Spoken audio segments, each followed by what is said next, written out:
Hello everyone, welcome back to the channel. Welcome back to Daily Porcupine, the ultimate Kotoko fan channel. If you're new here, you know what to do. Subscribe and hit that notification bell. Sorry I couldn't put down a preview for this particular game because I've been busy. It has been a few busy days, with the Black Stars and the Brazil game and, everything surrounding it. But today is the day Kotoko is playing House of Oak, the super clash in Kumasi. Now I know fans were disappointed after that Kadiogho, embarrassment. I think this time around they'll be coming out to stand against a familiar enemy, House of Oak. And today we are going to show them that we remain the king, defending champions of the Ghana Premier League.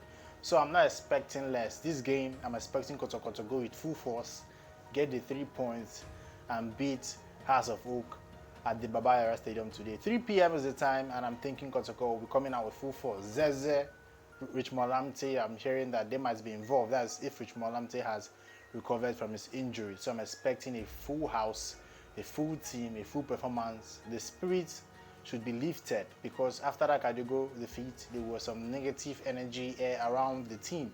So I think they have used these few days to, talk to them, tell them that you're playing House of Oak next. This is not a time to sulk or feel bad for yourself. This is time to stand up and win House of Oak. If you win House of Oak, the fans will forget about the Kadiogho defeat. So that is what is going to happen today. We are going to experience a very good victory, hopefully, at the Baba Yara Stadium. So let's hope the boys put that Kadiogho defeat aside and play very well today and beat House of Oak. I would like to know your predictions. I'm going for a 2-0 win for Asante Kotoko. So put out your own predictions and tell me what you think. So I think that's all for today. Subscribe, hit the notification bell, follow me on my social media. Till next time, guys, goodbye.